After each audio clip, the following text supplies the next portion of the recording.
hay dudas respecto a lo que revisamos.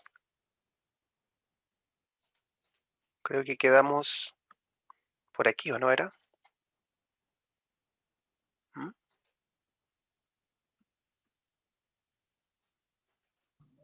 Sí, profe, hasta ahí llegamos. Bien. Ok, entonces están viendo la pantalla, ¿ya? Eh, Están viendo una simulación de la cobertura de suelo urbano, ¿cierto? En eso quedamos el año pasado, perdón, la semana pasada. Sí. Ok. Eh, Bien, entonces lo que dijimos la semana pasada, que habíamos comenzado a revisar que los datos de cobertura eran muy importantes, ¿ya? Sobre todo porque al tener datos pasados y presentes de cobertura del suelo, podemos hacer simulaciones a futuro en distintos escenarios, ya escenarios de cambio climático o también escenarios de desarrollo dentro de un país, ¿ya? Y eso es particularmente relevante porque permite justamente diseñar sistemas, ¿ya? De clasificación del suelo que estén enfocados justamente a las personas, ¿vale? Y dijimos que estas simulaciones, que, que son, que son herramientas importantes para pronosticar cómo se va a desarrollar esta variable en el futuro, dependen de dos cosas principalmente, ¿ya? De los algoritmos que utilicemos para en la simulación. En eso no vamos a hablar mucho en este curso porque son temas más avanzados, pero basta con decir que estos algoritmos de aprendizaje de máquina que se utilizan hoy en día ya de forma tan popular, ¿ya? Y que muchos de nosotros utilizamos en nuestros teléfonos o en otras cosas, son los encargados de hacer estas simulaciones. Pero estos algoritmos también, aunque sean muy buenos haciendo predicciones, pues requieren de datos de entrada. Entonces siempre es valioso, ya, o se hace cada vez más valioso que los datos que nosotros generemos de cobertura del suelo, ya, sean, sean fidedignos, sean lo más cercanos posibles a la realidad. De ahí la importancia entonces de tener buenos datos de cobertura, ¿ya? Entonces, estábamos diciendo, ¿ya? Que debido a la gran demanda que existe hoy en día por este tipo de datos, por los datos de cobertura, ¿ya? Se requiere entonces poder describir y clasificar con precisión eh, los recursos que hay sobre la superficie de la Tierra, ¿no? También los recursos que incluso pueden haber bajo la superficie de la Tierra, pero principalmente nosotros nos vamos a referir aquí a los recursos que están sobre la superficie de la Tierra. Entonces existe hoy esa necesidad de clasificar, ¿ya? Y de describir de manera em, precisa este tipo de recursos para desarrollar entonces estos sistemas de uso que sean sustentables, ¿vale? Que sean sustentables y que estén orientados justamente en las personas, que son las que hacen uso de este recurso que es el suelo. Entonces esa es una razón poderosa, ¿ya? Y la otra razón poderosa también que tenemos para generar cada vez con mayor número y con mayor frecuencia estos datos de cobertura es que también se requiere, ¿ya? Para justamente contribuir a estos esfuerzos de índole global, ¿vale? Como la lucha contra la deforestación o la lucha contra el cambio climático, ¿ya? Pues tener datos, ¿ya? De cobertura o tener datos de uso de suelo que sean estandarizados. Y el ser estandarizados significa que sean compatibles con otros conjuntos de datos, por ejemplo, de zonas geográficas mayores, ¿ya?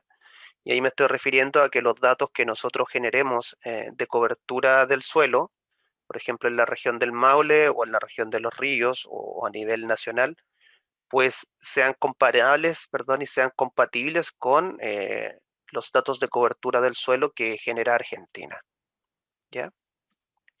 Y que eso hoy en día, pues, no es posible, ¿ya? Tenemos, en el caso de Argentina, que ellos utilizan un sistema de clasificación que vamos a ver, espero la clase que viene, que es el CCS de la FAO, ¿vale? Y nosotros, en nuestro caso, pues nuestro sistema de clasificación para los recursos naturales y principalmente los forestales viene dado por el de la Carta de la Ocupación de las Tierras, ¿vale? Por lo tanto, perdón, las categorías y las leyendas de nuestros dos sistemas pues no son compatibles, ¿ya? Entonces eso hace que como les dije, si queremos compartir datos o trabajar con clasificaciones a escalas mayores, pues no sea tan fácil, ¿ya? Si estamos, por ejemplo, haciendo estimaciones de la deforestación a escala continental, pues va a ser un poquito difícil, ¿ya? No va a ser tan directo el intercambio de datos entre países, al menos entre Chile y Argentina, ¿ya? Entonces, eso requiere pues que podamos trabajar con sistemas de clasificación que sean estándar y compatibles, ¿ya? Y otra de las cosas que también se está requiriendo con mucha frecuencia hoy en día, ¿vale? Debido a que este tipo de mapas o perdón, de cobertura se está actualizando con mayor frecuencia, es justamente actualizaciones de esto. Y para las actualizaciones de este tipo de variables, ¿cierto? Pues la teledetección, ¿ya? Que es una tecnología que permite la observación remota de la superficie de la Tierra, hace que esto sea cada vez más viable, tanto la frecuencia de actualización como también las posibles compatibilidades entre distintos sistemas de clasificación.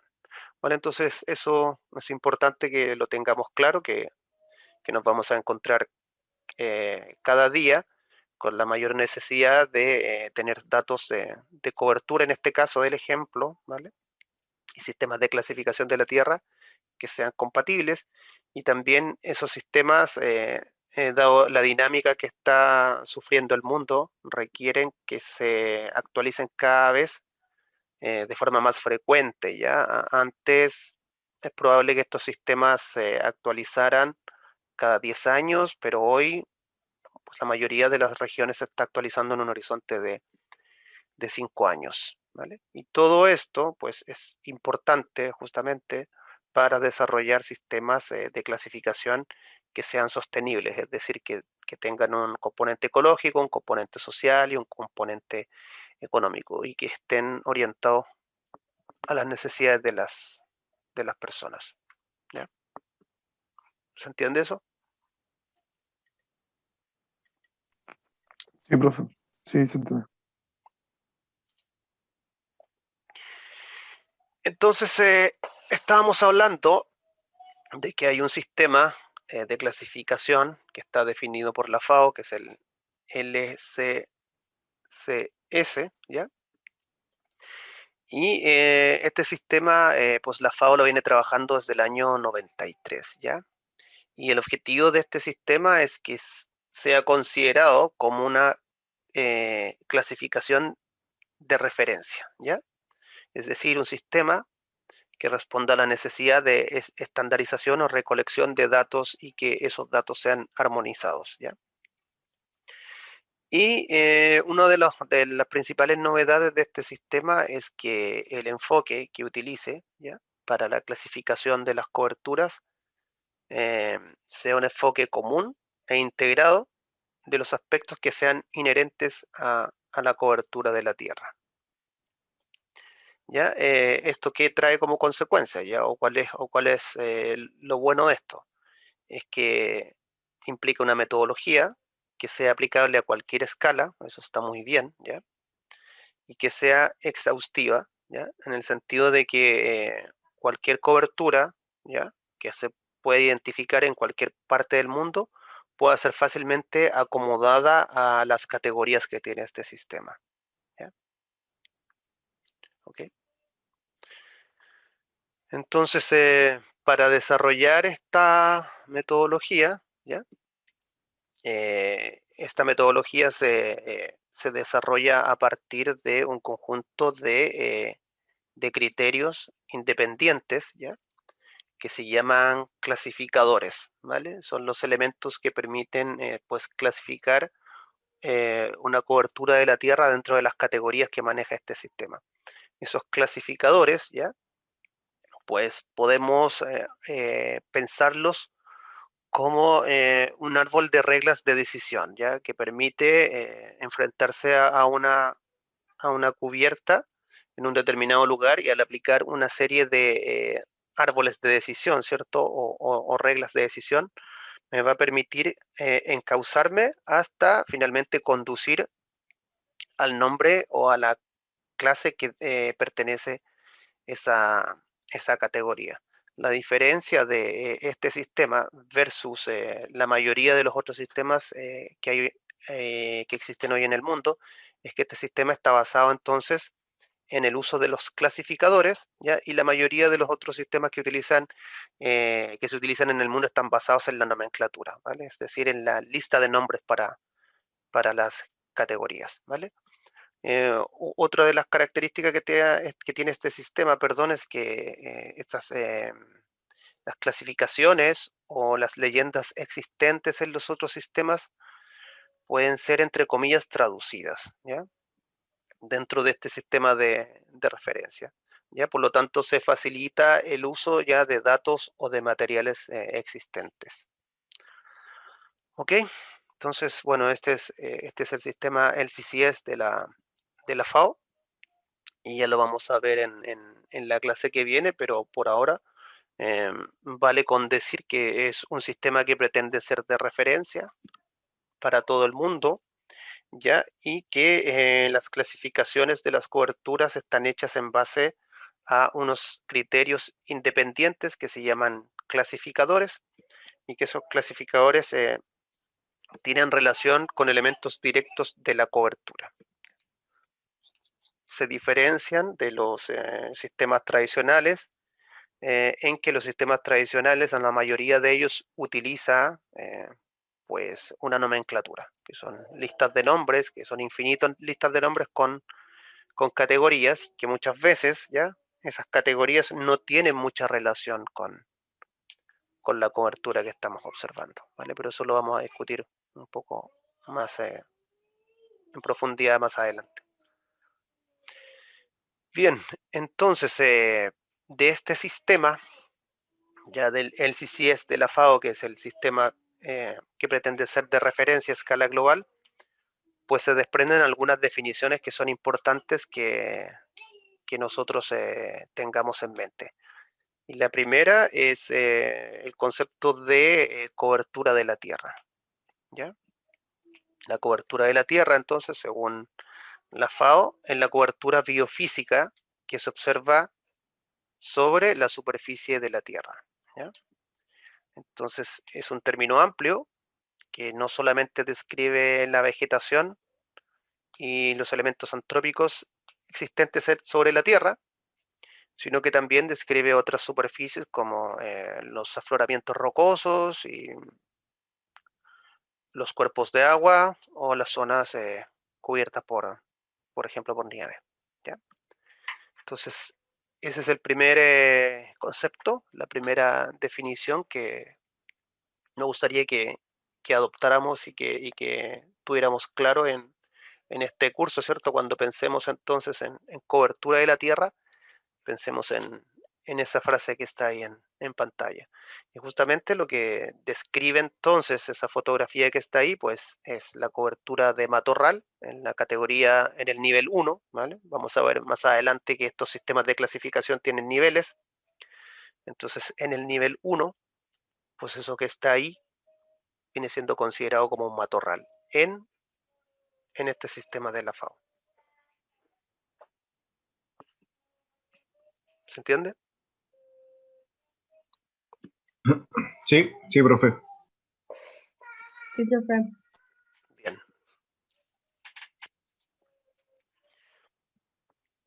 Ok. También, bueno, tenemos que considerar, ¿cierto?, que como estos criterios de clasificación, ya estos clasificadores, se refieren a elementos inherentes, es decir, propios de la cobertura, pues nos vamos a encontrar con este tipo de casos, ¿ya? Donde, por ejemplo, también en una fotografía como la que aparece ahí en pantalla, pues en el nivel 1 de clasificación, eso que está ahí va a ser considerado también como bosque, ¿vale? ¿Ok? Porque los clasificadores están orientados justamente a elementos inherentes de la cobertura, ¿ya? No a elementos climáticos, ni topográficos, ni otro tipo de cosas. Básicamente un clasificador nos va a decir los elementos que están sobre la superficie de la Tierra son elementos arbóreos de más de, por ejemplo, 2 metros de altura y no sé qué. Si eso es así, pues esa cobertura puede ser considerado un bosque, ¿vale? Al menos en ese nivel. Si queremos hacer una discriminación un poco más fina, vamos a tener que ir moviéndonos entonces hacia niveles pues superiores de la clasificación. ¿Ya? ¿Ok? Entonces eso con respecto a la cobertura. Y otro concepto que es importante que tengamos claro pues es el concepto del uso, ¿vale? Del uso de la tierra. El concepto del uso de la tierra, ¿ya? Lo que tenemos que tener claro aquí es que se establece un enlace directo entre la cobertura de la tierra y las acciones que realiza el hombre en su medio ambiente, ¿vale? Entonces eso es la diferencia con respecto a la definición que teníamos anteriormente. Entonces, en el caso de la fotografía que estamos viendo acá, pues tenemos que, si corremos un clasificador sobre esta imagen, ¿cierto? ¿Vale? Si vamos al campo y evaluamos los clasificadores sobre este lugar en particular, es muy probable que terminemos indicando que ese lugar pues es un pastizal, pero dado las actividades, ¿ya? Y justamente el uso que las personas están haciendo de esta cobertura, es de donde se desprende entonces que esto sería un área de pastoreo, ¿vale? Entonces tenemos el ejemplo de la cobertura, que es lo que se encuentra sobre la superficie de la Tierra, y tenemos la definición del uso, que son las actividades, ¿ya? ¿Vale? Que son las acciones del hombre sobre ese tipo de cobertura. En este caso en particular sería un área de pastoreo. ¿Ok? ¿Se entiende la diferencia entre cobertura y uso? Sí, profe.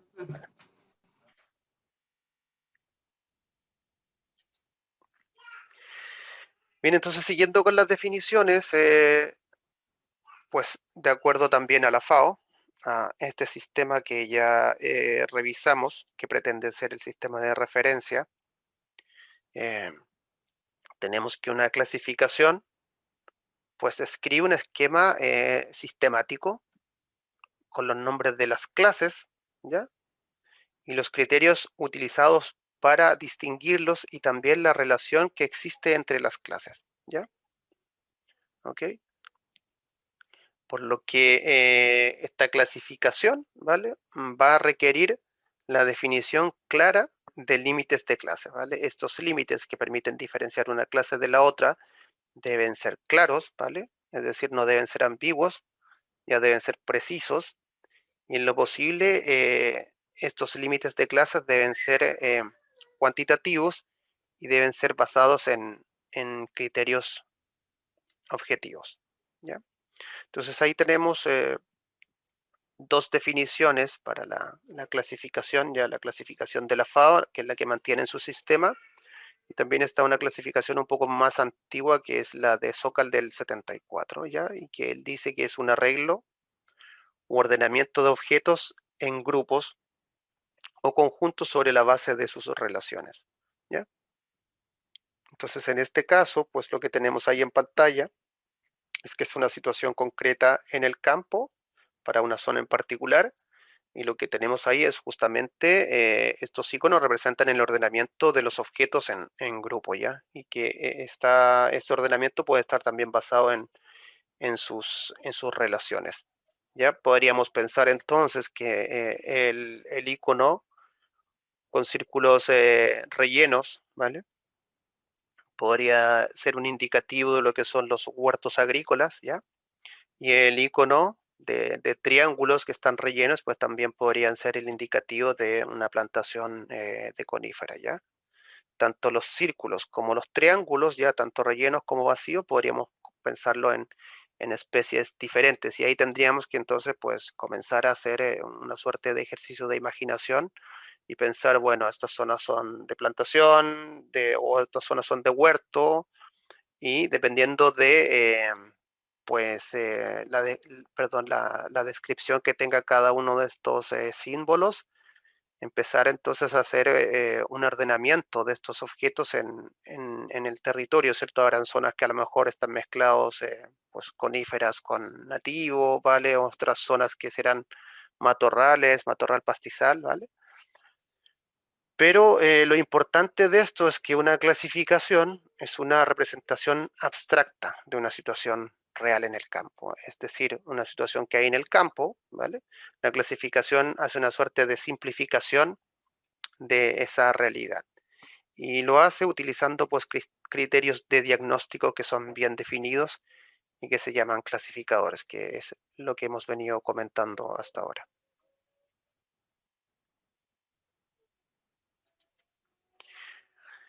Eh, ¿Cuáles son los requisitos que tiene que cumplir una clasificación? Ya vimos la definición de una clasificación y es bueno que también tengamos claro que una clasificación debe cumplir ciertos requisitos. Y el primero de ellos es que una clasificación debe ser independiente de la escala, ¿ya? Es decir, independiente de la escala a la cual yo esté trabajando, ¿ya? Pues las clases deben ser aplicables a cualquier nivel, ¿ya? Si estoy trabajando a una escala 100.000 para un monitoreo de los recursos naturales a escala regional, ¿va? Pues esa clasificación que yo aplique, pues debe ser o debe contar con las mismas categorías que si yo aplicara, por ejemplo, ese esquema de clasificación sobre pues una cartografía a escala 10.000, ¿vale? ¿Ok? No podría entonces utilizar un sistema de clasificación para los de 100.000 y otro sistema de clasificación para los de 10.000. No, la clasificación debe ser independiente de la escala o del nivel de detalle a lo que estemos trabajando. Eso es un requisito, ¿ya? El otro requisito es que también viene relacionado con lo primero, es que esta clasificación debe ser independiente de la fuente que me proporciona la información, ¿ya? Y esta fuente puede ser, por ejemplo, la utilización de imágenes de satélite, ¿ya? Como la utilización de fotografías aéreas o el levantamiento de esta información en campo, ¿vale?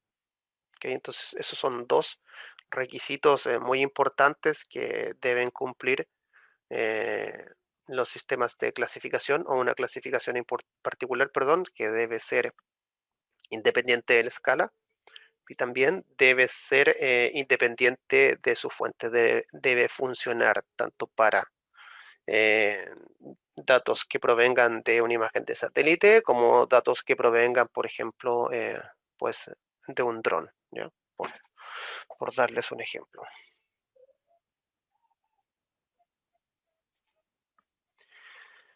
Bien, otro concepto que es importante que tengamos claro es el concepto de leyenda, ¿ya? Y la leyenda es la aplicación de una clasificación, de un esquema de clasificación en un área específica, ¿ya? Y utilizando una escala definida, ¿ya? De mapeo y también para un conjunto de datos específicos, ¿vale? Es decir, vamos a tener un sistema de clasificación que tiene criterios y que tiene clasificadores, ¿vale? Que tienen niveles de clasificación y cuando aplicamos esa clasificación a un área determinada del territorio, a una escala definida de mapeo, ¿vale? Y a un conjunto de datos específicos, pues lo que resulte de ahí, a eso se le llama leyenda, ¿vale? Entonces, en la imagen que tenemos ahí, podemos suponer, ¿ya? Que el sistema de clasificación que nosotros tenemos definido es capaz de entregar muchas clases, ¿ya? En el esquema que aparece ahí, nuestro sistema de clasificación, ¿ya? Con nuestros clasificadores y nuestros niveles, es capaz de entregar 100 categorías, ¿ya? Pero eh, cuando aplicamos esta clasificación sobre estas zonas en particulares, pues lo que resulta de ahí, pues es una leyenda con solamente 4 clases, la categoría 33, la categoría 47, la categoría 78 y la categoría 83, ¿vale? Entonces, aplicamos esta clasificación con las reglas que tiene esta clasificación sobre una zona determinada, sobre una zona geográfica determinada, ¿ya? Y a una escala determinada. Lo que resulte de esa clasificación en ese punto, en esa zona, pues se llama leyenda, ¿vale? ¿Ok? Por lo tanto, una leyenda viene a contener un subjuego o una proporción de todas las posibles clases que pueden resultar de una clasificación. ¿Se entiende? Sí. Vale. Profe, ¿podría repetir lo último que dijo de la leyenda? Así como la definición que dio más cortita. Que bueno, que una leyenda solo puede contener una proporción o un subjuego de todas las clases posibles que puede entregar una clasificación. Eso fue lo último que dije, creo. Ya, profe, gracias. Entonces, esa es la definición de la leyenda y también aquí hay algunas características o particularidades de la leyenda que son distintas a la clasificación, ¿ya? La leyenda entonces, a diferencia de la clasificación, es dependiente de la escala y de la representación cartográfica, ¿ya? Ya vimos que la clasificación, eso no tenía que ser, ¿ya? ¿Vale? Ok, por ejemplo, pensando en que estamos trabajando a una cierta escala, ¿ya? Y queremos determinar de esa cierta escala, pues la mínima unidad cartografiable, es decir, la mínima unidad que va a poder ser diferenciada en el terreno y en el mapa, ¿ya? Si a partir de esa mínima unidad cartografiable, ¿ya? Cuando vamos a terreno nos damos cuenta que dentro de esa mínima unidad, ¿ya? Cartografiable, pues existen elementos muy pequeños para ser delineados independientemente, ¿ya? Pues lo que va a haber que hacer entonces es justamente comenzar a, a combinar o a mezclar elementos de la leyenda. Y ahí entraríamos a elementos que se llaman las categorías mixtas. Y esto pasa ya cuando en nuestra unidad de muestreo o en nuestra mínima unidad cartografiable, pues los elementos que la componen son más pequeños y no pueden separarse, por lo tanto tenemos que empezar a mezclarla, a ver, Demos un ejemplo. Estamos trabajando con escala 1, ya que puede ser 1/50.000, ¿ya? Y en la escala 1/50.000, de acuerdo a esa tabla que está ahí, ¿vale? Que es una regla bastante adoptada para la mínima unidad cartografiable. Pensamos que si estamos trabajando a la escala 1/50.000, la mínima unidad cartografiable, ¿vale? Lo mínimo que se va a poder diferenciar en el mapa, ¿ya? Y lo que nosotros vamos a ir a muestrear en terreno, van a ser zonas de 40.000 metros cuadrados, ¿vale? Eso son 4 hectáreas. ¿Ok? Entonces, si vamos a una parcela de esas dimensiones en el terreno y nos encontramos, por ejemplo, con matorrales, ¿ya? Y también con una alta proporción de pastizales, ¿ya? Generalmente lo que vamos a tener que hacer es justamente, no vamos a poder discriminar, pues esta parcela es de matorral o esta parcela es de pastizal. Generalmente vamos a tener que comenzar a combinar, ¿cierto? Las categorías de matorral, pastizal, ¿vale? Por lo tanto, esa combinación pues va a ser dependiente de la escala, porque si trabajamos, por ejemplo, a la escala 1/5000, ¿vale? Y vamos al campo y muestreamos una parcela de 400 metros cuadrados, es decir, 0.4 hectáreas, es más probable, ya que cuando estemos dentro de esa parcela sea específicamente de matorral o sea específicamente de pastizal, ¿vale? Ok. Entonces, esta leyenda pues se hace dependiente de la escala, ¿ok? A medida que trabajamos a una escala mucho más pequeña, ¿vale? Como 100.000 o 250.000, va a ser cada vez más difícil que tengamos categorías puras. Es probable que las tengamos que combinar, ¿vale? Y también la leyenda, pues, es dependiente de los datos y de la metodología de mapeo, ¿ya? Entonces, como es dependiente de la escala, también es dependiente de los datos. Entonces, lo que podemos ver en una fotografía aérea ya va a ser muy distinto de lo que podemos ver en una imagen satelital, ¿vale? Entonces, a diferencia de la clasificación, una leyenda va a depender de la escala a la cual estemos trabajando y también va a depender de los datos y de la metodología que estemos utilizando. Ya, por ejemplo, en términos de la metodología. Si la metodología de clasificación va a ser una fotointerpretación visual, probablemente los polígonos que nosotros definamos como fotointérprete van a ser mucho más naturales que si los trabajamos en base a una clasificación píxel a píxel, ¿vale? Donde la realidad se va a ver de forma más artificial, se va a ver de una manera cuadriculada, ¿vale? Entonces, la leyenda también va a ser afectado por esos factores, ¿ya? Por la escala a la que estemos trabajando y por la metodología que estemos utilizando para el mapeo. Una fotointerpretación visual, una clasificación supervisada píxel a píxel, o por ejemplo si estamos haciendo levantamiento de campos y ahí entonces pues las clasificaciones van a ser una mezcla entre lo que interpretemos en el campo y lo que logremos dibujar en gabinete en el computador. Pero bueno, esas son dos características principales que tiene la leyenda, ¿vale? Y que los diferencia de la clasificación. Ok, pues siguiendo con las definiciones también. Eh, los sistemas de clasificación, bueno, ahí me faltó, debería haber puesto sistemas de clasificación, pero se entiende. Los sistemas de clasificación que ya venimos revisando hace algunos minutos, pues tienen dos formatos básicos o tienen dos vertientes principales, ¿ya? Existen los sistemas de clasificación jerárquicos y los sistemas de clasificación que no son jerárquicos, ¿ya?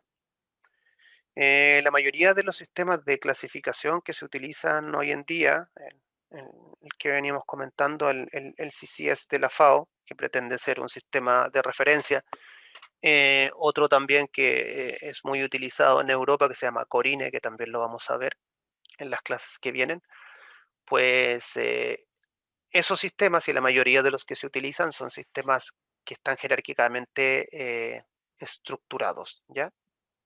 ¿Vale? Ya que este tipo de clasificación, al ser estructurados, ¿ya? Les permite ser más consistentes, ¿ya? En las capacidades que tienen estos sistemas de poder acomodar los distintos niveles de información, ¿ya? Entonces, en estos sistemas se comienzan con las clases estructuradas a un nivel general, ¿cierto? Y van teniendo, pues, subdivisiones sistemáticas en clases, ¿ya? O en subclases, lo que les permite dar, pues, un mayor detalle. En estos sistemas, en cada nivel, las clases que se definen son pues mutuamente excluyentes, es decir, o es la una o es la otra, ¿vale? En los niveles más altos de estos sistemas de clasificación, los criterios que se utilizan para hacer el diagnóstico, ¿ya? Pues generalmente son pocos, ¿ya? Y a medida que nos vamos moviendo a niveles de clasificación más bajo, el número de criterios, ¿va? O el número de clasificadores que utilizamos para diagnosticar una cubierta se van incrementando, ¿ya? Una cosa importante de estos sistemas de clasificación jerárquico es que los criterios que utilizamos en un nivel de clasificación pues no deben ser repetidos en los niveles de clasificación que se encuentren más abajo o más inferiores, ¿ya?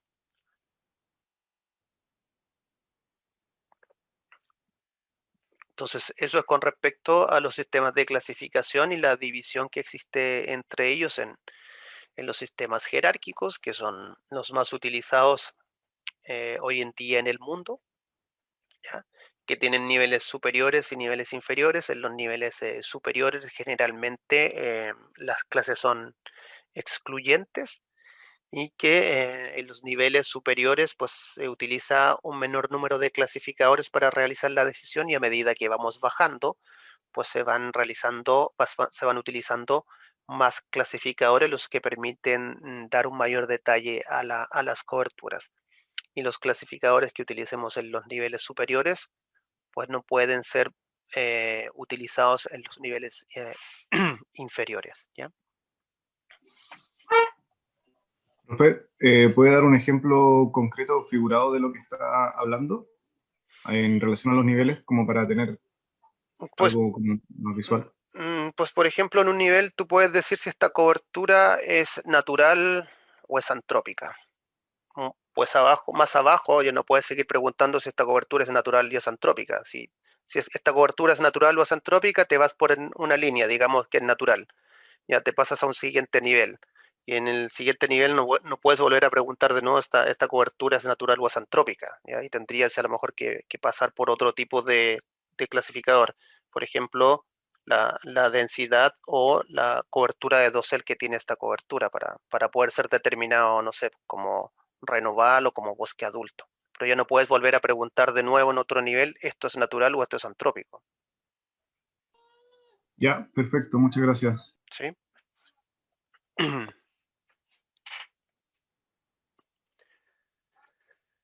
Ok, entonces tenemos, ¿verdad? Que dentro de estos sistemas de clasificación y particularmente de los sistemas de clasificación que más se utilizan, que son pues los jerárquicos, que esta clasificación puede ser hecho de dos formas, ¿ya? Hay una forma que se llama a priori y hay otra forma que se llama a posteriori, ¿ya? Entonces, en un sistema de clasificación a priori, las clases que tiene este sistema de clasificación, como lo dijimos en una de las definiciones pasadas, son conceptualizaciones, son abstractos de los tipos, ¿ya? O de los objetos o de las coberturas que ocurren en la realidad, ¿ya? Entonces, este enfoque a priori está basado en la definición de clases y esa definición de clases se hace antes de realizar cualquier levantamiento o recolección de datos. Es decir, que antes de que yo vaya al campo a observar la realidad, pues yo ya tengo definida cuáles van a ser pues las clases, ¿ya? Entonces, de esta forma, todas las posibles combinaciones de los criterios ya de diagnóstico o de los clasificadores que yo llamo, deberían ser tratados con anticipación, antes de realizar esta clasificación, ¿ya? Entonces, básicamente, en el campo, cada área de muestreo es identificada ya y etiquetada, se le asigna un nombre, de acuerdo a una clasificación que ya viene adoptada. Cuando ustedes van al campo y observan la realidad, pues ustedes tienen que ser capaces de encajar esa realidad, perdón, en las clasificaciones que ya vienen determinadas desde la oficina o desde el sistema de clasificación, ¿ya? Entonces, ¿cuál es la principal ventaja de estos sistemas? Es que estas clases ya están estandarizadas, ¿ya? ¿Ok? Son estándar. Y son independientes del área y de los recursos utilizados. Son independientes si ustedes están trabajando en el norte, en el centro o en el sur, ¿vale? Y si ustedes están trabajando con datos satelitales, con datos aéreos o con datos de campo, ¿ya? ¿Cuál es la desventaja de este método? Es que este método es rígido, ¿ya? Entonces se van a encontrar y que en algún momento ustedes van a llegar a un lugar en el campo, ¿ya? Van a tomar una muestra y van a empezar a darse cuenta que lo que aparece ahí en el campo no es tan fácil de identificar o de asignar con una de las clases que ya vienen predefinidas de la oficina, ¿ya? ¿Se entiende esto?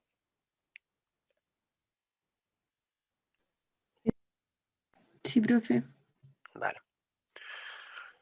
Entonces estas son las clasificaciones a priori, ¿ya? Que también, insisto, son de la mayoría que se utilizan hoy en día, donde las categorías ya vienen definidas, pero tienen su lado bueno, en que las clases están estandarizadas, eh, y tienen su lado malo, ¿cierto? Que puede que la realidad que nos encontremos diste mucho de las opciones que yo tengo para clasificar esa realidad. Y ahí entonces hay que hacer pues un ejercicio de imaginación y describir la categoría lo más completamente posible que se pueda y luego ir al gabinete y hablar pues con el encargado, con la persona que sea experta en el sistema de clasificación y preguntarle, por ejemplo, oye, ¿dónde coloco esto ya? ¿Ah? Si es que tuviera dudas. ¿Ya? Eh, y el otro sistema de clasificación, la otra filosofía para los sistemas de clasificación son los sistemas de clasificación a posteriori. Ya vimos los a priori y vimos los a posteriori, ¿ya? Que difiere por el enfoque directo, ¿ya? Y la libertad que este sistema tiene respecto a las categorías preconcebidas, ¿ya? Entonces, en este enfoque, que es el enfoque a posteriori, eh, este enfoque, perdón, está basado en la definición de clases después de agrupar las muestras y observaciones que recolectamos en campo. Es decir, que después que yo voy al campo a observar la realidad, ¿ya? Después de ese ejercicio, pues se agrupan las muestras y observaciones realizadas en las categorías que yo me defino, ¿vale? Entonces, a diferencia del sistema anterior, es que este tipo de clasificación es más flexible, ¿ya? Y puede ser adaptado eh, a la zona en la cual estoy trabajando, ¿ya? Entonces es más flexible y se adapta más, ¿ya? Que el otro sistema que es más rígido. La desventaja de estos sistemas, de los sistemas a posteriori, es que este sistema pues implica un mínimo de generalización, ¿ya? Es decir, si yo quiero aplicar las clasificaciones de este sistema a posteriori, por ejemplo, en otras zonas del país, es probable que no me funcione, ya porque este tipo de clasificación o estas categorías se adapta a las observaciones del campo que yo hago en un área específica, ¿ya? Entonces, debido a que depende del área específica descrita, ¿ya? Y debido a que esa área está adaptada a las condiciones locales, estos sistemas pues no son capaces de definir clases estandarizadas. ¿Ya? ¿Ok? ¿Se entiende? Entonces Sí, profe. tenemos dos filosofías ahí, ¿cierto? Los sistemas a priori, donde las categorías o las clases ya vienen dictadas, ¿vale? Y luego yo cuando voy al campo lo que hago es tratar de ajustar la realidad a esas categorías, que es la mayoría de los casos que se ven hoy en día. Y luego tenemos los sistemas a posteriori, que son muy locales, ¿vale? En donde yo hago un traje a la medida a la realidad que está ahí. Pero luego si yo quiero extrapolar esas mismas reglas para otras zonas geográficas, pues no va a ser posible, ¿vale? Porque tenemos poca generalización, ¿ya? Esa es la diferencia.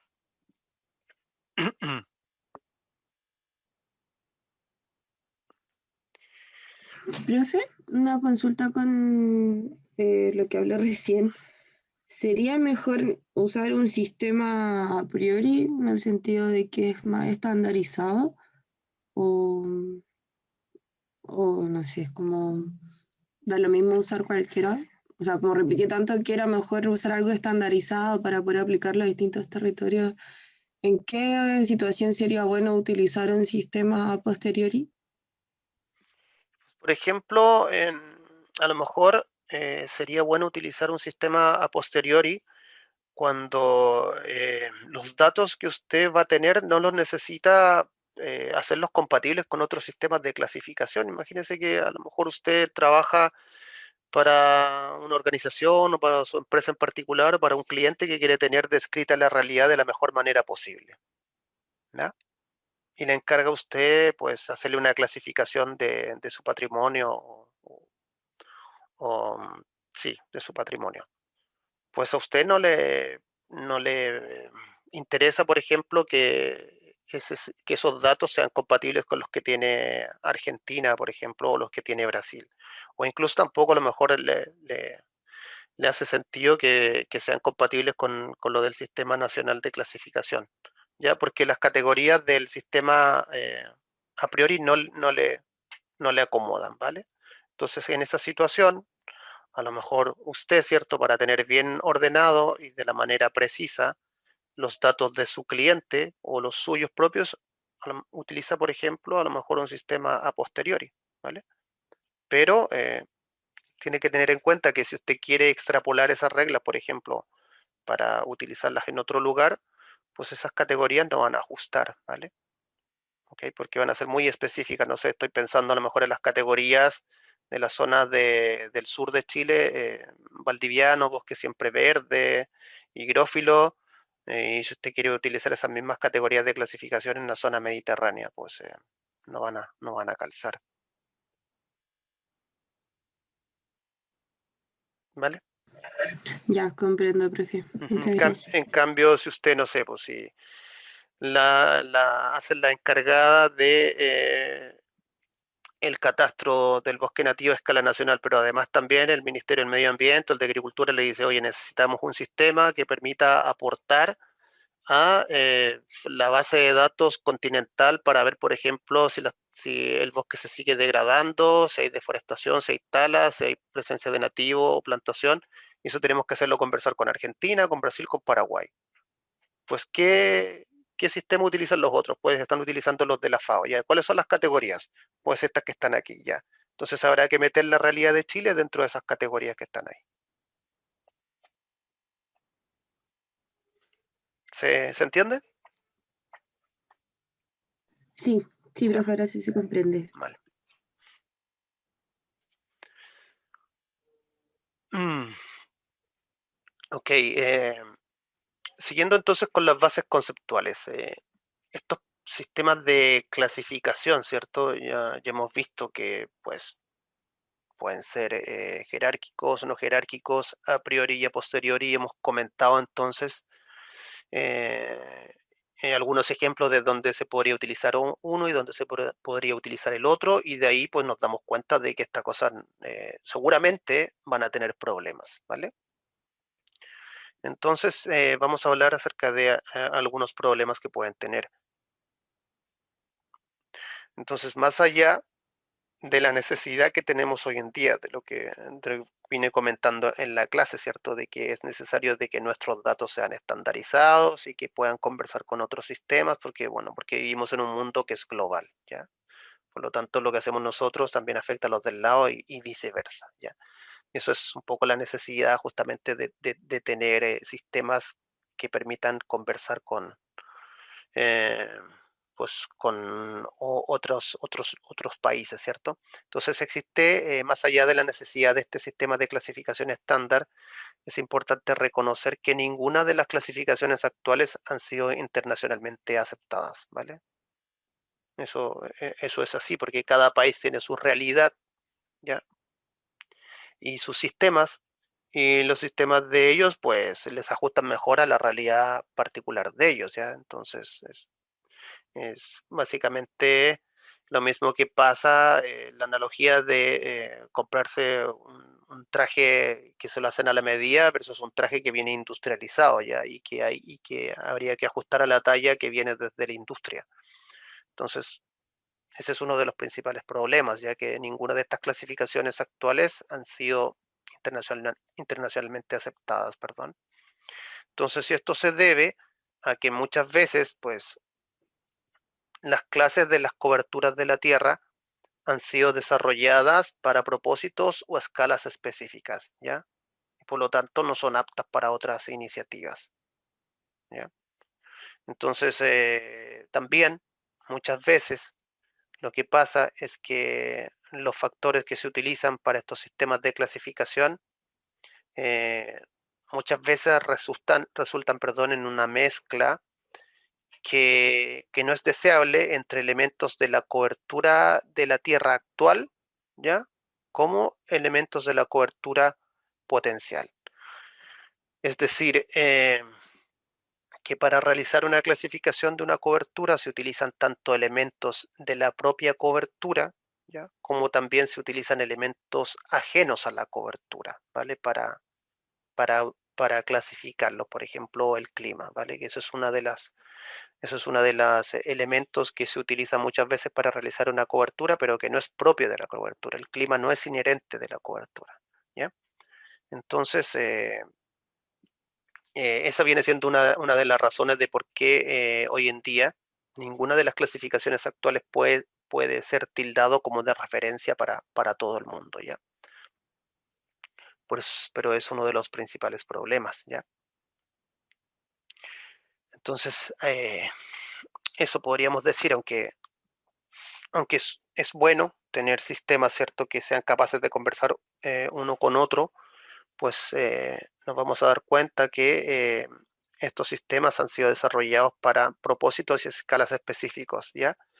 Y por lo tanto, si nosotros lo queremos ajustar a nuestra realidad, nos vamos a encontrar con ciertos detalles, entre esos que, eh, que son hechos para otras iniciativas. Vamos a ver los que muchas veces estos sistemas de clasificación son hechos para coberturas agrícolas y los queremos implementar en coberturas naturales. Ahí tenemos un problema. Y lo otro que también pasa con estos sistemas de clasificación, en que yo les llamo los clasificadores, que los vamos a ver más adelante, estos clasificadores, ¿ya?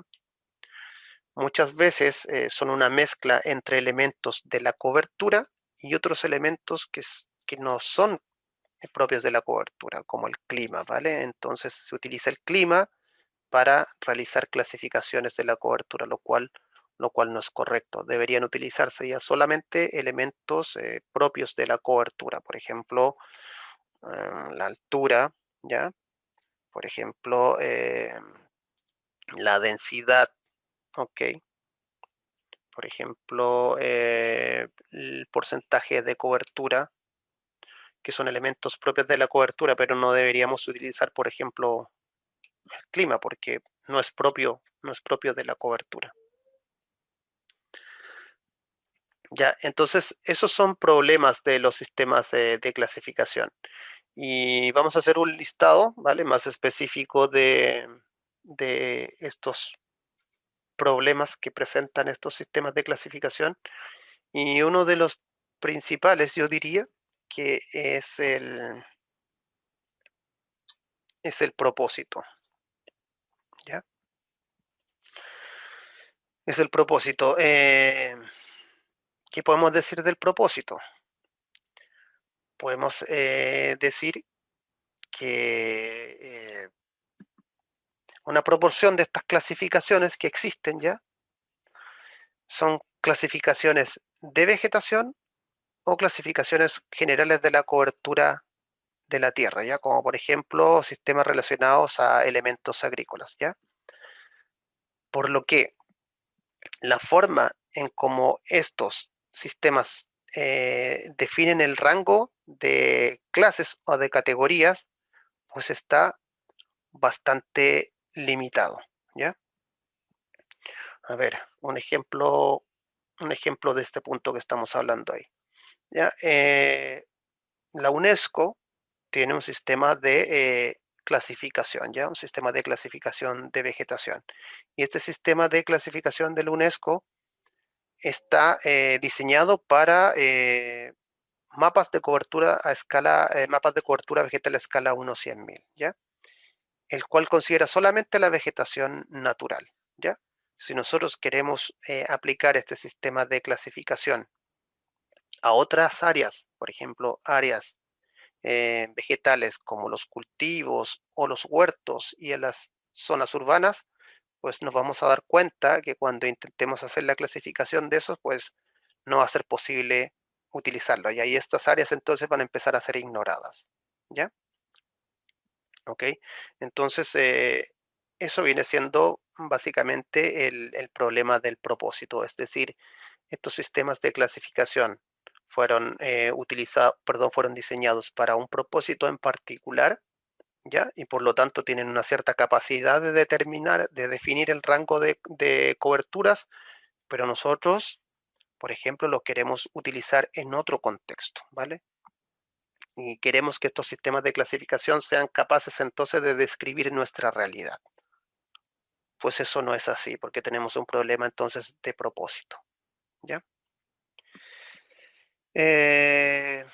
Bueno, el segundo punto es un poco lo mismo, ¿cierto? Varios de estos sistemas han sido desarrollados para un propósito en particular y para una cierta escala en particular. Ya, por ejemplo, hay otro sistema de clasificación que se llama Discover, que utiliza un satélite del NOAA, ¿ya? Un satélite que se utiliza para estudiar la atmósfera y los océanos. Es un satélite que tiene 1 kilómetro de resolución, ¿ya? Por lo tanto, las clases ya que se dan de esta clasificación vienen estrictamente siendo dependientes de este medio utilizado, ¿vale? Por lo tanto, si nosotros queremos utilizar ese sistema de clasificación, por ejemplo, para describir nuestra realidad, que es mucho más fina o mucho más compleja que ese píxel de resolución de 1 kilómetro, también vamos a tener problemas, ¿ya? Y eso también es por tema del propósito. Y lo otro que también es bastante importante es que muchos de estos sistemas ya de clasificación pues no son aptos para propósitos de mapeo, ¿ya? Y por lo tanto, como no son aptos para propósitos de mapeo, pues menos lo van a hacer para el proceso de monitoreo, ¿ya? ¿Vale? Primero está el mapeo y después está el monitoreo, ¿ya? Por lo tanto, tenemos que tener en consideración de que si el sistema ya no es bueno para mapear, pues tampoco va a ser bueno para monitorear, ¿ya? Entonces, eso es lo que podríamos decir ya de al menos estos sistemas de clasificación y de los principales problemas que se dan. Ya vimos conceptualmente que hay dos, ya que eh, generalmente la escala y los propósitos pues no ajustan, Y uno de los más importantes es justamente el propósito. ¿Para qué está hecho este sistema de clasificación? Este sistema de clasificación está hecho con un objetivo en particular, ¿vale? Y para una escala en particular, pero si yo lo quiero utilizar, por ejemplo, para otra cosa, ya que no es su propósito, pues voy a comenzar a tener problemas. Y también otro de los elementos que es interesante de describir aquí en el propósito es que muchos de estos sistemas de clasificación pues no son aptos para el mapeo, ¿ya? No pueden ser capaces de definir, ¿ya? Un límite claro entre dos clases, ¿vale? Eso define un poco el mapeo. Y si no son capaces de definir un límite claro entre dos clases, menos, ¿vale? Van a ser capaces de realizar un monitoreo de la cobertura, ¿vale? Entonces, ahí tenemos problemas de estos sistemas de clasificación que justamente contribuyen a que hasta el momento ninguno de ellos haya sido utilizado como referencia. Vale, pues llevamos una hora eh, hablando y yo creo que sería bueno que hiciéramos un break para luego de unos 10 minutos terminar ya con lo que queda de la presentación. ¿Ya? Bien, entonces en la primera parte de la presentación estuvimos revisando algunas definiciones y algunos conceptos, ¿ya? De lo que son cobertura, uso de la tierra, sistemas de clasificación, la filosofía de estos sistemas de clasificación, jerárquicos o no jerárquicos y a priori y a posteriori, y describimos algunas de sus características y también nos encontramos en que, dado las características que tienen, pues es posible que ellos presenten problemas, ¿vale?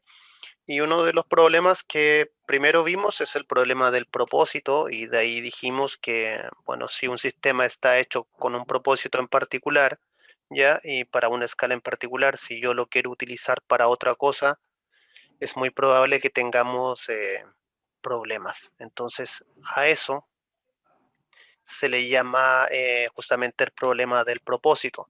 Y también dijimos ahí que muchos de los sistemas que se utilizan hoy en día pues no son aptos para el mapeo. El mapeo significa que son capaces de diferenciar una categoría de la otra, ¿ya?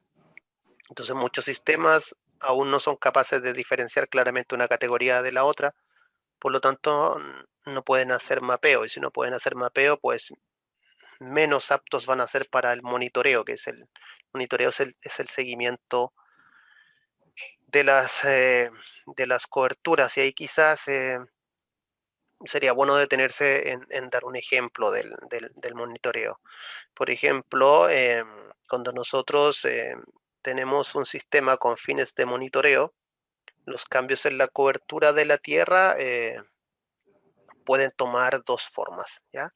Que es la conversión de una categoría a otra, por ejemplo, de bosque a pastizal, y la otra conversión que pueden sufrir es la modificación de las condiciones dentro de una categoría. Por ejemplo, ser transformado de área agrícola a un área agrícola intensiva. Esa puede ser una transformación interna. Entonces, en los problemas de monitoreo, cuanto más amplias y menos numerosas sean las categorías que nosotros utilizamos para describir la cobertura de la Tierra, pues menores van a ser las posibles instancias de conversión de una a otra, ¿ya? Si las, si las clases de cobertura en nuestro sistema son tan amplias como, por ejemplo, bosque y bosque maderable, o tierra arable, puede ser otra categoría, o pradera permanente y pastizal, supongamos que solamente tenemos esas esas tres categorías, ¿ya? Entonces fenómenos como la fragmentación del bosque, ¿ya? Cambios en la agricultura de secano agricultura de riego, ¿ya? O, por ejemplo, cambios en la agricultura por pastizal menos denso debido al sobrepastoreo, pues no van a ser registradas ni como conversión, ¿ya? De una categoría a la otra, ni como modificación. Entonces ahí ya tenemos reflejado el problema del propósito, ya el sistema no es capaz de diferenciar muy bien una clase de la otra y menos entonces va a ser capaz de hacer el monitoreo, que es justamente el seguimiento de la transición entre las categorías, por ejemplo, de bosque a pastizal, o si una categoría sufre pues una modificación interna como de área agrícola a área agrícola intensiva, ¿vale? Entonces ese es uno de los problemas más graves que tienen pues estos sistemas de clasificación, que es su propósito. Si algo está hecho con un propósito, es muy difícil, ya que cuando yo lo quiera utilizar para otro propósito distinto, la cosa funcione bien de buenas a primeras.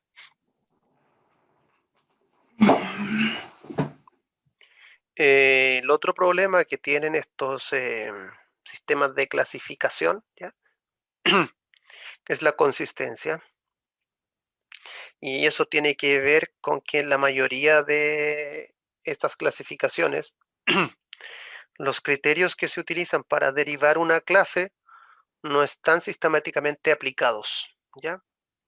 Generalmente, eh, generalmente esos criterios sufren una suerte de sesgo, de sesgo del usuario, ¿ya? Dado por el usuario. Entonces, al tener ese sesgo del usuario, pues no son consistentes, ¿ya? Por ejemplo, si yo soy un usuario que estoy acostumbrado a trabajar con coberturas naturales, ¿ya? Puede que tenga un sistema de clasificación, ¿ya? En el cual posea muchos rangos, ¿ya? De cobertura para distinguir áreas dominadas por árboles. Por ejemplo, cobertura sobre el 60%, cobertura sobre el 70%, cobertura sobre el 40%, ya yo podría decir que serían criterios que yo podría determinar como áreas dominadas por árboles, ¿ya? Y por ejemplo, cuando me cambio a otra cobertura, que es por ejemplo la de áreas dominadas por matorrales, perdón, tengo solamente un criterio sobre el 30%. ¿Vale? Entonces ahí ese sistema de clasificación pues tiene un sesgo, tiene muchos rangos, ¿ya? Para distinguir las áreas dominadas por árboles, pero solamente tiene un rango de cobertura para determinar las áreas dominadas por matorrales o, por ejemplo, pastizales, ¿ya? Entonces ese es un problema de consistencia, no es consistente con todas las categorías, ya porque hay justamente un sesgo o del usuario o del sistema. ¿Ya? Otro problema que tiene de consistencia es que la definición de la clase es imprecisa, ¿ya? Muchas veces ambigua o está ausente, ¿ya?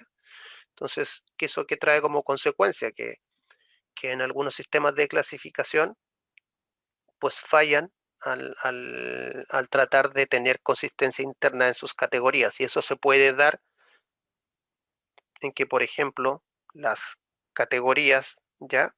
De un mismo nivel se pueden superponer.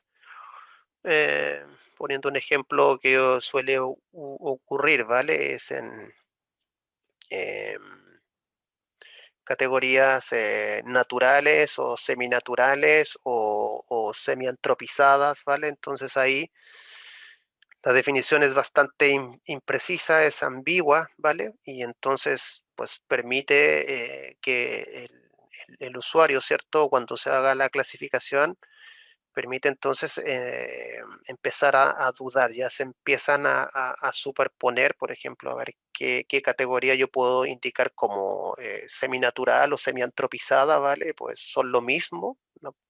Son intercambiables o no, ¿vale? Entonces eso trae como consecuencia de que no son consistentes internamente, ¿ya? Y otro de los problemas de consistencia que tienen estos sistemas de clasificación, pues son los valores de umbrales. Los umbrales son pues criterios o conocimientos que se tienen ya, que permiten justamente definir un límite, perdón, entre una clase y otra. Y muchas veces estos umbrales pues son derivados del conocimiento de un área geográfica específica. Por lo tanto, si nosotros queremos poner ese, ese criterio por sobre otra área geográfica, pues no va a ser posible. No sé, por ejemplo, a ver aquí, si queremos diferenciar un bosque de roble gualo, que es, no sé, un tipo forestal de acá de la zona central, pues esa asociación de especies pues, no se va a dar en otros lugares. Por lo tanto, ese umbral, ¿vale? Para diferenciar, por ejemplo, un roble gualo, donde tiene que estar asociado esta especie con la otra, pues no se va a dar en otro lugar. Por lo tanto, si queremos utilizar ese mismo criterio para otra zona geográfica, pues no va a ser consistente, porque ese criterio es particular de esa zona, de, de esa zona geográfica, ¿vale? Entonces ahí tenemos otro problema. El primer problema era el del propósito, y el segundo problema, pues, es el de la consistencia. El tercer problema que tenemos con estos sistemas de clasificación se llama principio fundamental común, ¿ya? Y este problema es que a menudo, en la mayoría de las clasificaciones, perdón, no ha sido definido un principio fundamental común. Entonces, ¿esto qué trae como consecuencia? Que se mezclan diferentes elementos para definir una clase. Por ejemplo, mezclo elementos del clima, mezclo elementos de la geología, mezclo elementos del suelo y mezclo elementos de la geomorfología, ¿ya? Para, por ejemplo, generar una categoría que se llama bosque lluvioso tropical, ¿ya? El concepto de tropical está relacionado con el clima, ¿vale? Pero en este elemento se está utilizando para describir una cierta composición florística, ¿vale? Entonces estamos mezclando varias cosas que no son inherentes a la cobertura como tal, ¿ya? Elementos como el clima, la geología y la geomorfología influencian a la cobertura de la Tierra, pero no son elementos esenciales y permanentes, ¿ya? De la cobertura, ¿vale? Por lo tanto, no sé, haber una característica que sí es inherente a una cobertura, y que no tiene que ver con el clima, y que no tiene que ver con la geomorfología, es por ejemplo el maíz. El maíz es un cultivo agrícola como cobertura y ya está, ¿vale? No me he metido ni con el clima, no me he metido ni con el suelo, no me he metido ni con la topografía, no me he metido con ninguno de los otros elementos, ¿vale? Utilicé un criterio que es inherente a la cobertura, que no se puede separar de la cobertura, es propia de él. El maíz es un cultivo agrícola, ya está, ¿vale? Entonces, ese es el principio fundamental que muchas veces pues no se ha definido en las clasificaciones, y las clasificaciones tienden a mezclar distintos elementos ya para definir una categoría, ¿vale?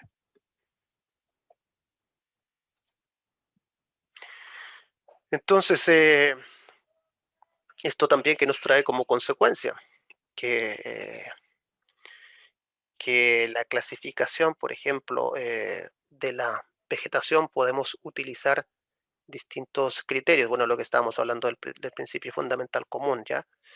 Podemos aquí utilizar distintos criterios para realizar la clasificación de la vegetación. En este caso, ¿ya?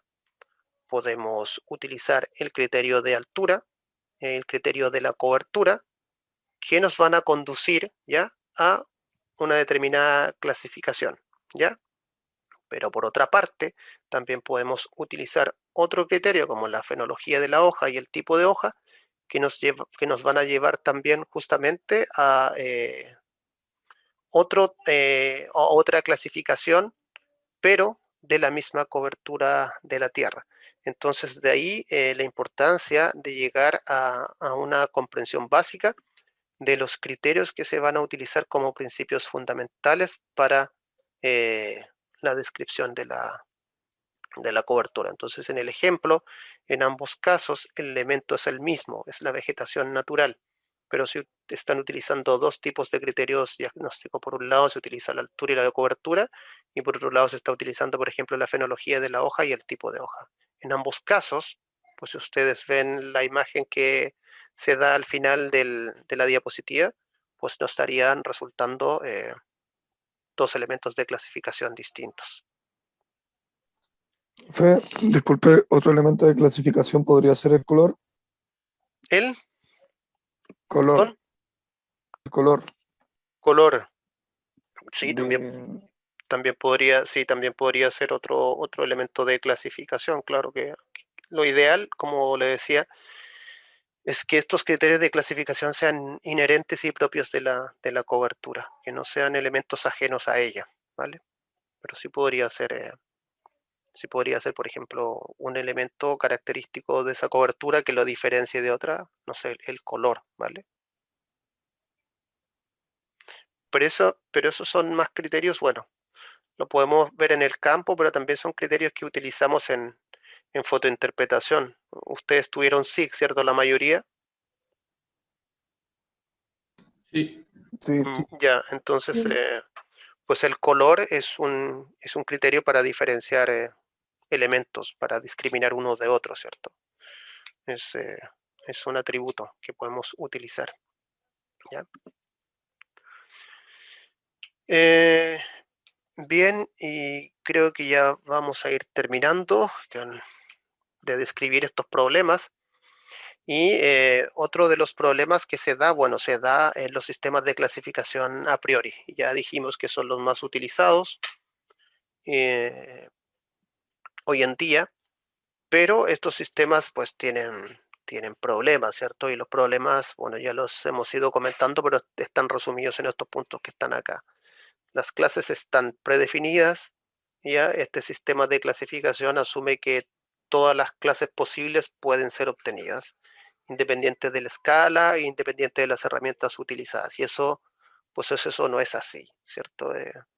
Sistema de clasificación, por muchas clases que tenga, ¿vale?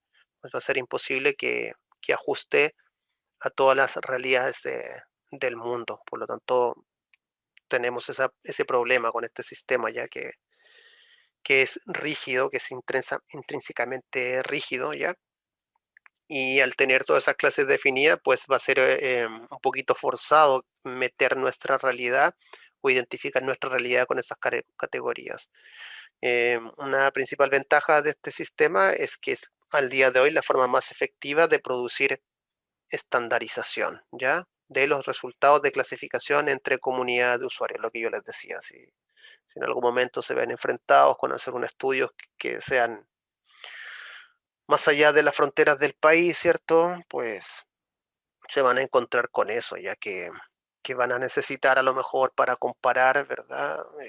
Pues clases estandarizadas, hacerlas homologables, ¿vale? Y este sistema, aunque tiene sus desventajas, pues permite hoy en día eso. Y bueno, ya lo dijimos, pero necesita un enorme número de clases predefinidas para describir cualquier cobertura que exista alrededor de la Tierra, ¿ya? Y eso pues no es tan fácil. Y entonces se debe buscar una suerte de compromiso en que el sistema que se utilice tiene que ser flexible en el sentido de que cualquier cobertura pueda ser acomodado pues dentro de las categorías predefinidas. ¿Y cómo podemos introducir este tipo de flexibilidad? ¿Ya? Pues este tipo de flexibilidad, pues la única manera de hacerlo es incrementando el número de clases, ¿ya? Pero si nosotros incrementamos el número de clases, ¿ya?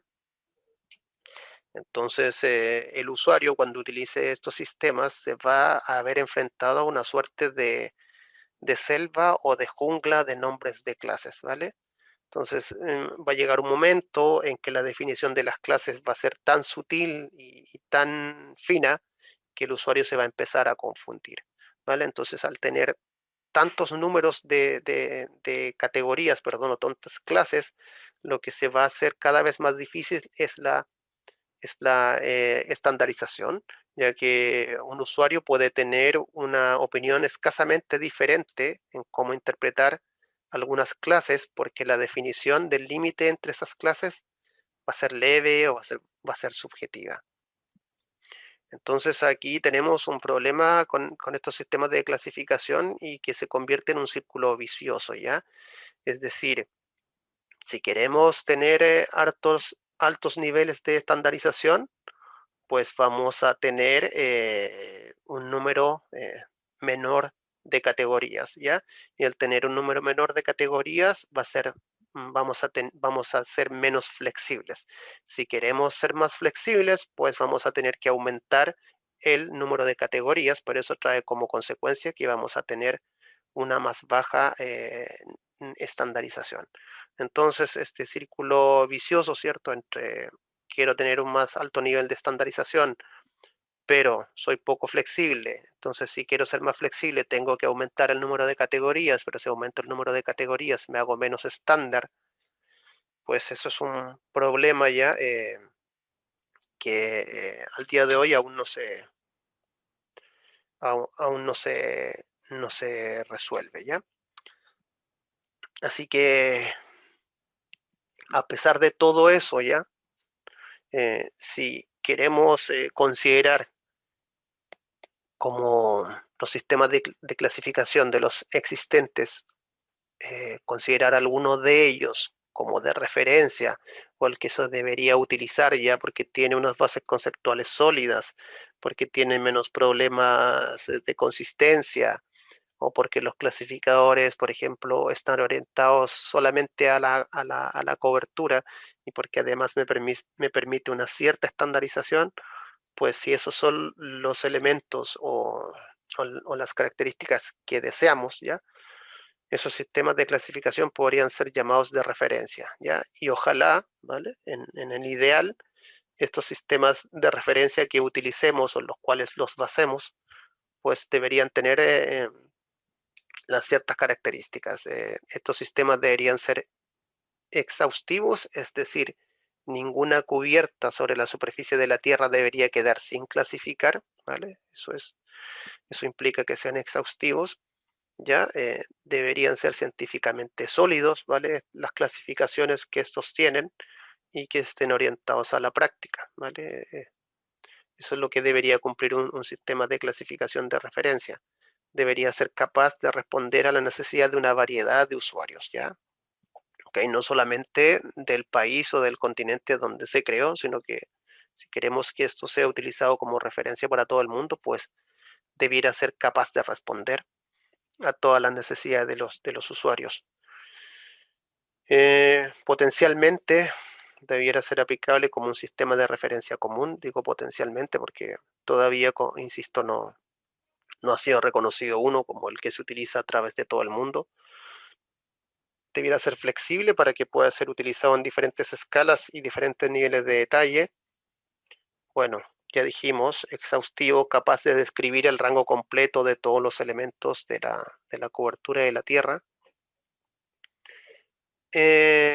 Adaptada para describir la variedad de tipos de la cobertura de la Tierra con el mínimo de clasificadores, es decir, tratar de que la mayor cantidad de los elementos o de la mayor cantidad de las cubiertas de la superficie de la Tierra sean definidos con el mínimo de clasificadores, es decir, para llegar a decir que una cobertura es de matorral y otra cobertura de pastizal, pues utilicemos el mínimo de los clasificadores posibles, ya no tengamos que utilizar una regla de decisión de 50 clasificadores para llegar a decir eso. Y lo que también esperaríamos de un sistema de clasificación es que las descripciones de las clases sean claras y sistemáticas, ¿ya? Que no sean ambiguas, y los criterios que utilicemos para decir si una categoría es una cosa o la otra cosa sean basados puramente en la cobertura, ¿ya? Y que esos criterios sean distintos de otros elementos que son ajenos a la cobertura, como el clima, como el suelo, como la topografía, etc. Entonces, eso es lo que pretenderíamos, o sería ideal que una clasificación pues tenga, una clasificación de referencia tenga. Y eso es lo que teníamos para ver. Respecto a los temas conceptuales, hemos visto qué es lo que es una clasificación, ¿cierto? Qué es lo que es una cobertura, el uso de suelo, ¿ya? Una leyenda, los sistemas de clasificación a priori, a posteriori, cuáles son las ventajas y las desventajas de cada uno de ellos, y vimos pues las problemáticas que tienen, ¿cierto? Que son principalmente de propósito, que están hechos para una cosa y se utilizan para otra cosa, que tienen problemas de consistencia, es decir, que muchas veces pues es difícil diferenciar una categoría de la otra, y que también tienen problemas pues de flexibilidad. Y finalmente llegamos a una diapositiva que decía que estas serían todas las características deseables de un sistema de referencia que nos permitiera de alguna forma, ¿cierto?, generar datos de cobertura y que puedan ser utilizados por todas las personas del mundo o compatibles con todos los sistemas que hoy en día. Pues eso es lo que hemos visto hoy, ya en nuestra clase de teorías y conceptos de la clasificación. Preguntas de lo que vimos, ¿se entiende? ¿No se entiende? ¿Hay dudas?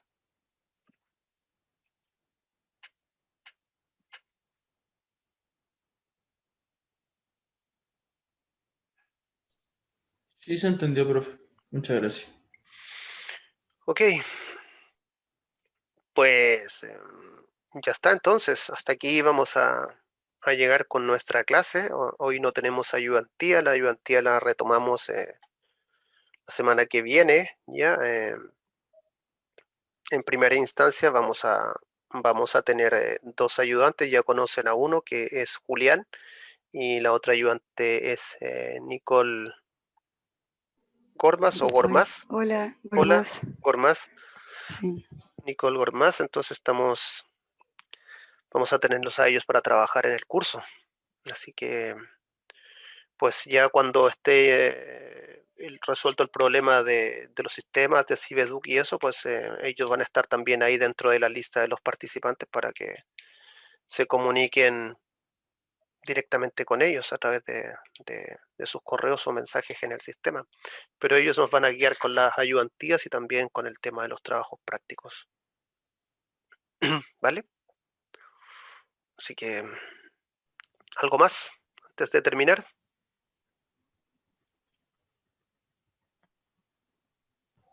Parece que no.